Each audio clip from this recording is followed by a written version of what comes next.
In this Learning Byte for Windows Small Business Server 2011 Standard, we'll look at creating a shared folder on our server. So to do this, we're going to go to the Shared Folders and Websites tab of the SBS console. We can see that there are a number of shared folders that are created by default when SBS is set up, and it's very simple to create another share using the Shared Folder tasks over on the right. Let's go ahead and start that wizard now. The Provision a Shared Folder wizard for SBS 2011 is very similar to what you'll find in Windows Server 2008 R2. As we start out, we can go ahead and define a location where the data will be stored. So I'm going to go ahead and select my E drive, which is where I'm going to create my data, and then make a new folder. We'll call this Sales. Once I have defined my shared folder location, let's move on to the next step. At this point, we can adjust the actual underlying NTFS file permissions for this folder. So let's go ahead and change those permissions now. By default, users of the SBS environment would have read access to the folder content. I'm going to go ahead and add permissions for our sales group, which I was created earlier. And we'll give this group the ability to modify as well as read information in these folders.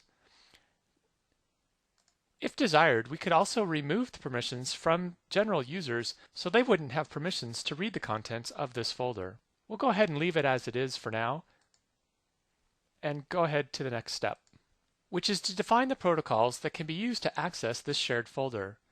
By default, SMB, or Server Message Block, is the protocol that's going to be used in a typical Windows Server environment, so we'll go ahead and leave that default.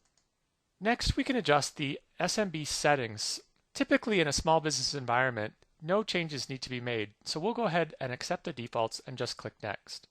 The next step is to define the permissions for the actual shared folder. So we've already set the permissions for the actual folder on the file server itself, the NTFS permissions. Now we're going to define what permissions are applied as users access this folder over the network. So by default, all users and groups have read-only access. We can go ahead and change this to give administrators full control, but then allow all other users and groups to have read access and write access. Now this is more access than we want for users outside of the sales security group, but the NTFS permissions are then going to further restrict access to actually being able to write to the file system so that only members of the sales group will have that permission. Let's go ahead and click Next. And here we can set up a quota policy for this shared folder. So we can choose whether or not to apply a quota and then determine what that limit is going to be. So let's go ahead and say that we're going to monitor at 500 megabytes for this share. At this point, we have a soft limit of half a gigabyte and we'll be notified via email. In the next step of the wizard, we can set up a file screening policy. There are various templates that are available to use, including blocking audio and video files, email files, executable files, and so on.